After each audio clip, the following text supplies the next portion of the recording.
5 जो थे निगम पार्षद आपने तोड़ लिए झाड़ू वालों के, वो सारे दुखी हैं। केजरीवाल साहब का फोन सिसोदिया जी पे आया, आपके पास आया?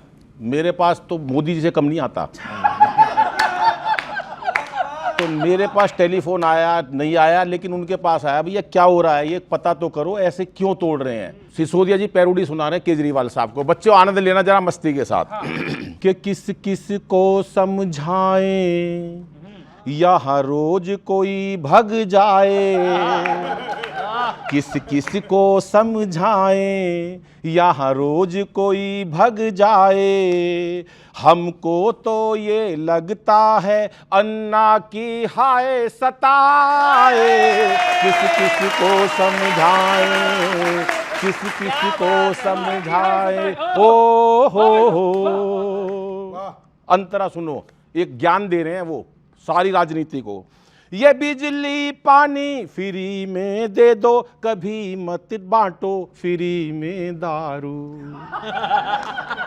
ये बिजली पानी फ्री में दे दो, कभी मत बांटो फ्री में दारू। सफाई कैसे करेंगे यारो, पड़ी है कोने में अपनी झाड़ू।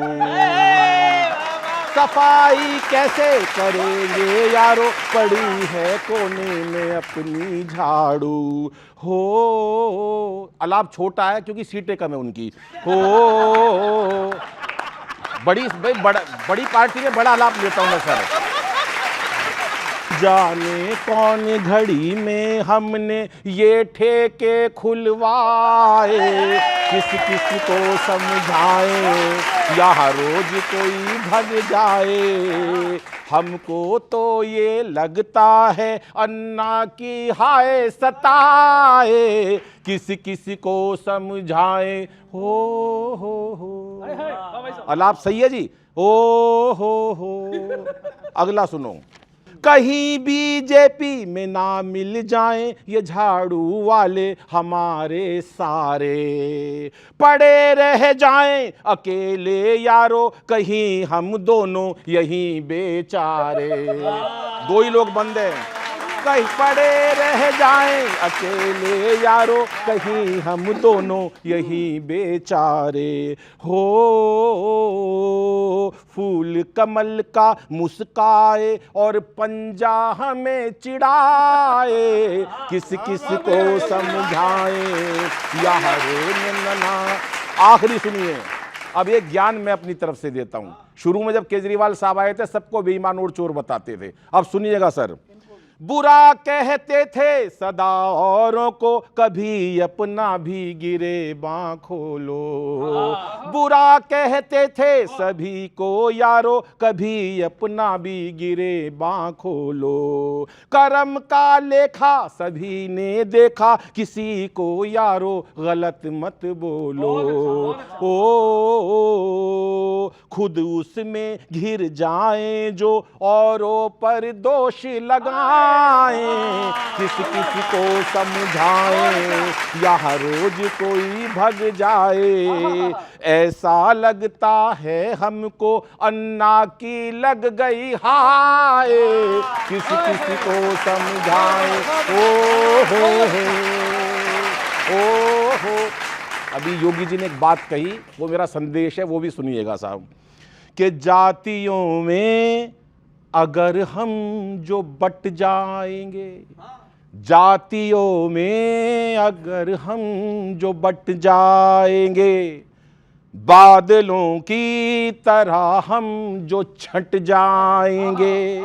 हम ना चौंके अगर सारे मिलकर अभी, ना बचा पाएंगे खुद को कट जाएंगे। ना बचा पाएंगे खुद को कट जाएंगे। धन्यवाद।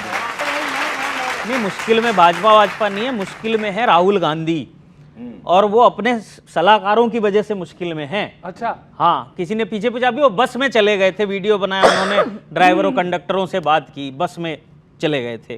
तो अब सुनिए कि लोग उनको कहते क्या हैं, वो समझते क्या हैं। कभी कैब, कभी ट्रक, लोको पायलट, मैकेनिक, पाना पेचकस में चले गए। लोगों ने कहा बस भी कीजिए, तो वो वीडियो बनाने बस में चले गए।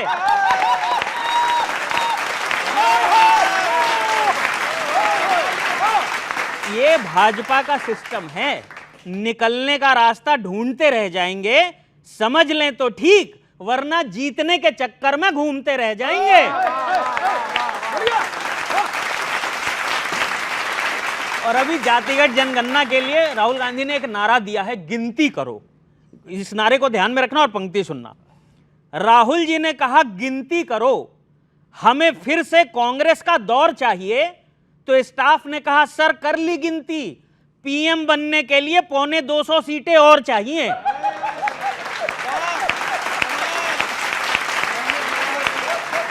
पौने 200 सीटें और चाहिए। आज गिनती की कह रहे हैं, देश में पहले भी तो जाती थी, अपने शासन में याद नहीं आया कि गिनती नहीं आती थी।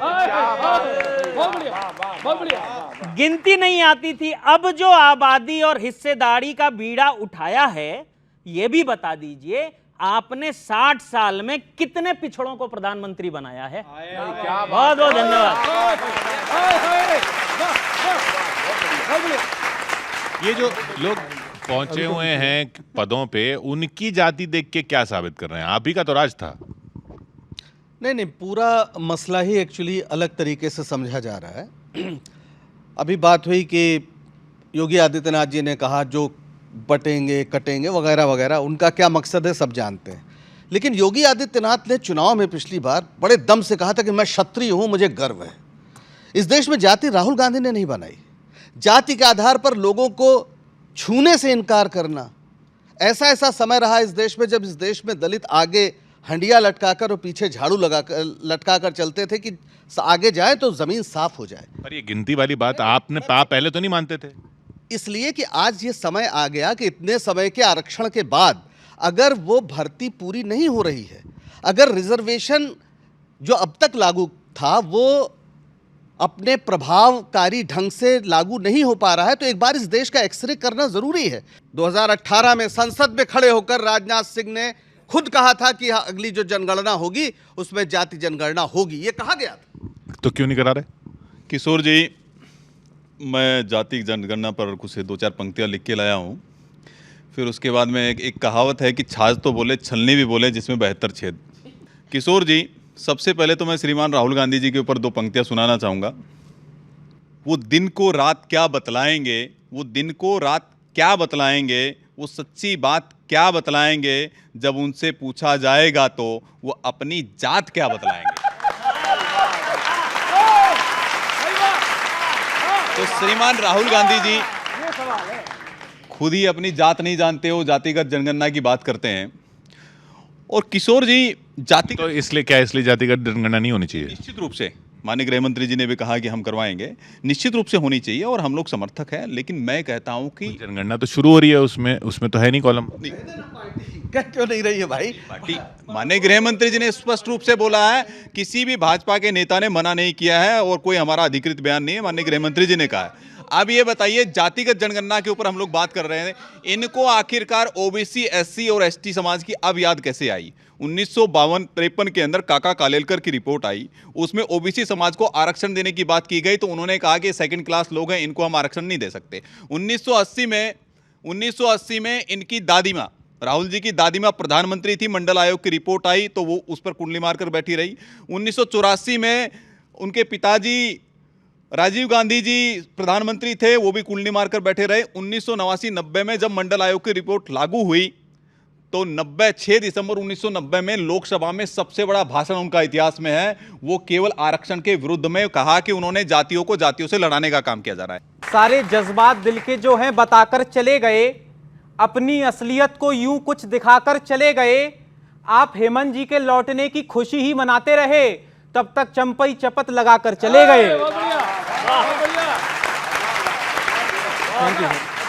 और पिछले दिनों जातिगत जनगणना पर विपक्ष बहुत जोर दे रहे हैं और अभी देखा गया कि आम आदमी पार्टी के 5 पार्षद भी जब टूटे तो कांग्रेस ने ही आम आदमी पार्टी पर निशाना साधा और हरियाणा में कांग्रेस ने सपा से गठबंधन करने को ही मना कर दिया। गठबंधन में उथल पुथल है और इस छंद को तब सुनिएगा जब जातिगत गणना की मांग भी विपक्ष कर रहा है कि दूसरों के घरों में तो झांकना बाद में, पहले घर में लगी आग को बुझाइए।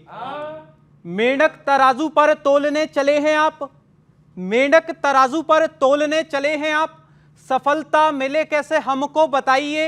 जाति जन गणना तो बाद में भी हो जाएगी, पहले जी गौर कहीं और फरमाइए। कितने हैं दल बचे इंडी गठबंधन में, पहले इस बात की जी गणना कराइए। Thank you sir. और इसी क्रम में इसी विषय पर एक छंद और, लोग कहते कभी कल्पनाओं में जीता भावनाओं में जीता, मैं लॉजिक देता हूं कि राहुल गांधी जी और विपक्ष इतना जातिगत जनगणना पे जोर क्यों दे रहे हैं। यदि मेरा लॉजिक ठीक लग जाए, युवा बैठा है जरा तालियों से मजे लेना, कि कला को जाति से तोलो। अभी बयान दिया कि मिस यूनिवर्स कोई दलित आदिवासी महिला क्यों नहीं बनती, कि कला को जाति से तोलो, हर बात झूठ बोलो, भोले भाले लोगों पर तरस तो खाइए।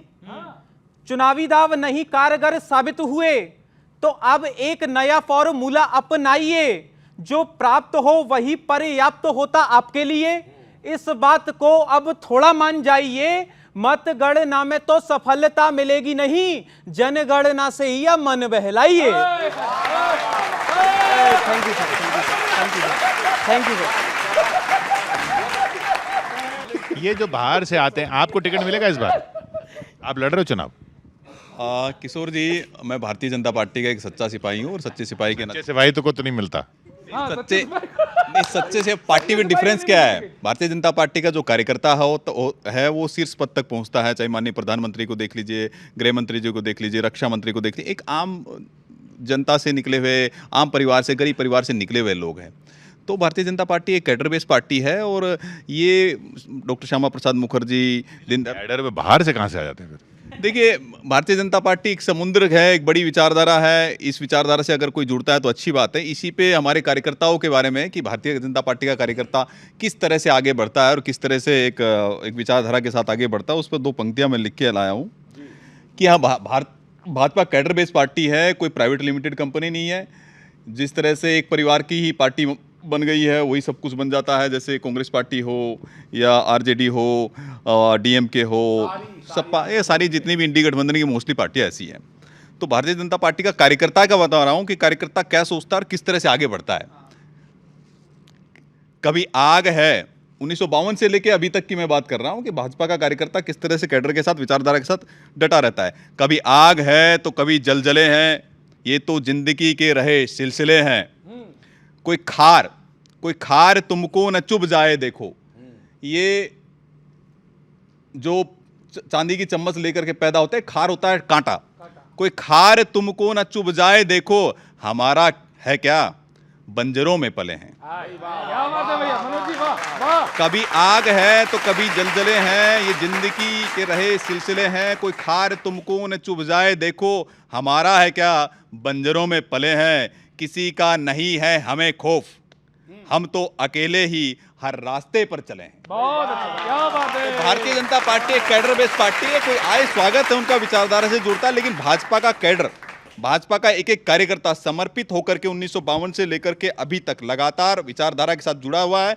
आप देखिए कि कांग्रेस पार्टी से जो टूट के गया, उन्होंने नई पार्टियां बना ली, लेकिन भारतीय जनता पार्टी ना टूटी है, ना टूटेगी और ना ही आने वाले समय में कोई कार्यकर्ता इस तरह से छिटक के जाएगा। अद्भुत बात कही है कि इनके साथ कोई तुलना हो ही नहीं सकती, क्योंकि कांग्रेस वो पार्टी है जो अंग्रेज़ों से लड़ रही थी आज़ादी की लड़ाई, और ये वो पार्टी है जो अंग्रेज़ों के साथ खड़े होकर उनकी सेना में भर्ती करा रहे थे।